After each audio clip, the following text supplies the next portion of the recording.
Hello friends, welcome to ஸ்ரீஸ்கோம். இன்றைக்கி இந்த வீடியோவில் கோதுமை ரவை வச்சு டேஸ்ட் அண்ட் ஹெல்த்தியாக 2 விதமான கோதுமை ரவா கொழுக்கட்டை எப்படி செய்யலான்னு பார்க்கலாம் வாங்க. இந்த கோதுமை ரவா கொழுக்கட்டை ரொம்ப ஆரோக்கியமானது, அதுவும் வாழலையில் செய்கிறதுனால மனமும் டேஸ்ட்டும் சூப்பராக இருக்கும். வாங்க இந்த வீடியோவில் கோதுமை ரவா கொழுக்கட்டை எப்படி செய்யலான்னு பார்க்கலாம். ஃபஸ்ட்டு கொழுக்கட்டைக்கு தேவையான வெள்ளைப்பாகு ரெடி பண்ணிக்கலாம். இந்த கப்பில் 1 கப் கோதுமை ரவை எடுக்கிறீங்களோ அதே கப்பில் 1 கப் துருவன வெல்லம் எடுத்துக்கோங்க. கூடவே தேவையான அளவுக்கு தண்ணி சேர்த்துக்கோங்க. 1 கப் கோதுமை ரவைக்கு நான் 2.5 கப் தண்ணி சேர்த்துக்கிறேன். வாசனைக்காக 2 ஏலக்காவை தட்டி சேர்த்துக்கோங்க. உங்ககிட்ட வெல்லம் இல்லைன்னா வெல்லத்துக்கு பதிலாக நாட்டு சக்கரை கூட பயன்படுத்திக்கோங்க. பாகுபதம் தேவையில்லைங்க. வெல்லம் தண்ணியில் நல்லா கரைஞ்சா போதும். பாருங்கள், வெல்லம் தண்ணியில் நல்லா கரைஞ்சிருச்சு. இப்போது ஸ்டவ் ஆஃப் பண்ணி இதை தனியாக எடுத்து வச்சுருங்க.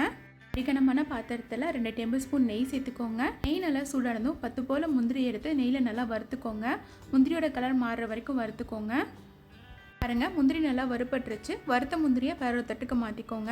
இதே நெய்லேயே 1/4 கப் துருவன தேங்காய் சேர்த்துக்கோங்க. எந்த கப்பில் 1 கப் ரவை எடுக்கிறீங்களோ அதே கப்பில் 1/4 கப் துருவன தேங்காய் சேர்த்துக்கோங்க. தேங்காவை நெய்யில் நல்லா வறுத்து எடுத்துக்கோங்க. பாருங்கள், தேங்காவோட கலர் மாறிடுச்சு, நல்லா தேங்காய் வறுபட்டுருச்சு. இப்போது இதில் 1 கப் கோதுமை ரவை சேர்த்துக்கோங்க. கோதுமை ரவையை 3லேருந்து 4 நிமிஷத்துக்கு நல்லா வறுத்து எடுத்துக்கோங்க. ரவையை வறுக்கும் போது அடுப்பை சிம்லேயே வச்சு வருங்க. பாருங்கள், ரவை நல்லா வறுபட்டுருச்சு. இப்போ இந்த ரவையில் நம்ம கரைச்சி வச்சுருக்கிற வெள்ளைப்பாகு சேர்த்துக்கலாம். வெள்ளைப்பாகு சேர்த்தும் போது பாகு கொஞ்சம் சூடாக இருக்கிற மாதிரி பார்த்துக்கோங்க. பாகு ஆறி இருந்தாலும் ஒரு டைம் சூடு பண்ணி சேர்த்துக்கோங்க. இப்போ இந்த ரவையை 2லேருந்து 3 நிமிஷத்துக்கு கைவிடாமல் கலந்து விட்டுக்கிட்டே இருங்க. பாருங்கள், ரவை தண்ணி இருத்து இந்த மாதிரி கெட்டியானதும் மூடி அடுப்பை சிம்மில் வச்சு இதை நல்லா வேக விட்டுருங்க. 2 நிமிஷத்துக்கு ஒருக்கா ஓப்பன் பண்ணி கலந்து விட்டுக்கிட்டே இருங்க, இல்லைன்னா அடிப்பிடிச்சிரும். பாருங்கள், கொஞ்சம் கூட தண்ணி இல்லாமல் ரவை நல்லா வெந்து வந்துருச்சு. இந்த ஸ்டேஜில் வறுத்து வச்சுருக்கிற முந்திரி சேர்த்துக்கோங்க. தேவைப்பட்டால் 2 டேபிள் ஸ்பூன் நெய் சேர்த்துக்கோங்க. முந்திரி ரவையோடு ஒன்றாகிற மாதிரி நல்லா கலந்து விட்டுருங்க. பாருங்கள், ரவை இந்த ஸ்டேஜ் வந்ததும் ஸ்டவ் ஆஃப் பண்ணி இந்த ரவையை நல்லா ஆற விட்டுருங்க. இப்போது ரவை நல்லா ஆறிடுச்சு. இப்போ கொழுக்கட்டை பிடிச்சிடலாம். ரவையை ஒரு டைம் நல்லா கலந்து விட்டுருங்க. ஃபஸ்ட்டு வாழை இலை ரவா கொழுக்கட்டை எப்படி செய்யலான்னு பார்க்கலாம். வாழை இலையை குட்டியாக கட் பண்ணி எடுத்துக்கோங்க. நம்ம ரெடி பண்ணி வச்சுருக்கிற ரவா பூர்ணத்தை உள்ளே வச்சு உங்களுக்கு பிடிச்சமான ஷேப்பில் அழுத்திக்கோங்க. பாருங்கள், நான் இன்றைக்கி இந்த மாதிரி ஷேப்பில் பிடிச்சிக்கிட்டேன். பிடிச்சதும் வாழை இலை உள்பக்கமாக மடித்து சைடில் 2 பக்கம் மடிச்சிங்கன்னா சூப்பரான வாழை இலை கொழுக்கட்டை ரெடி. இப்போ இதை வேற ஒரு தட்டுக்கு மாற்றிக்கோங்க.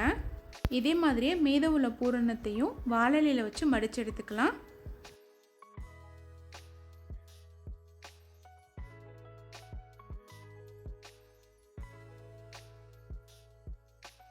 பாருங்கள், வாழை இலை கொழுக்கட்டை ஆவியில் வேக வைக்க ரெடி ஆயிடுச்சு.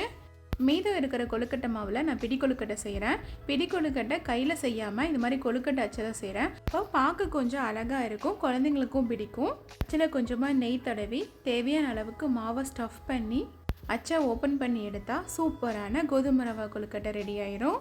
பாருங்கள், எவ்வளோ சூப்பராக வந்திருக்குன்னு. ரெடி பண்ண கொழுக்கட்டையை வேற ஒரு தட்டுக்கு மாற்றிக்கோங்க. இதே மாதிரியே மீதம் உள்ள மாவுலையும் கொழுக்கட்டை ரெடி பண்ணிடுங்க.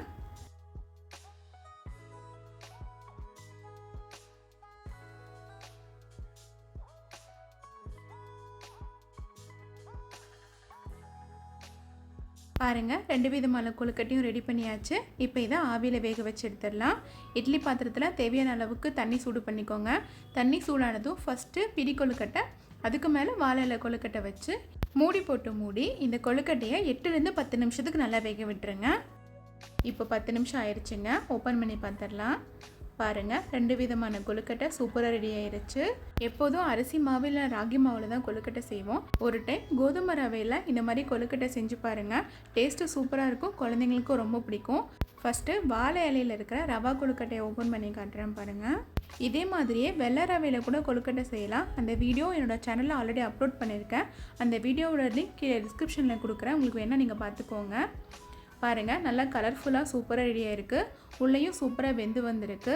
செம டேஸ்ட்டாக இருக்கும். கண்டிப்பாக நீங்களும் ட்ரை பண்ணி பாருங்கள். இப்போது அச்சில் ரெடி பண்ண கொழுக்கட்டையை ஓப்பன் பண்ணி காட்டுறேன். கோதுமை ரவையில் செய்கிறதுனால கொழுக்கட்டை உதிர்ந்து போயிருமோன்னு பயம் வேண்டாம். பாருங்கள், கொஞ்சம் கூட உதிராமல் நல்ல ஷேப்பான சூப்பரான கொழுக்கட்டை ரெடி ஆயிடுச்சு. உங்களுக்கு இந்த ரெசிபி பிடிச்சிருந்ததுன்னா கண்டிப்பாக இந்த வீடியோவுக்கு ஒரு லைக் பண்ணுங்கள். இதே மாதிரியே நிறைய ரெசிபிஸ் தெரிஞ்சுக்க என்னோட சேனலை சப்ஸ்கிரைப் பண்ணிக்கோங்க. கண்டிப்பாக இந்த கோதுமை ரவா கொழுக்கட்டை செஞ்சு பார்த்துட்டு எப்படி வந்துன்னு மறக்காமல் கமெண்ட் பண்ணுங்கள்.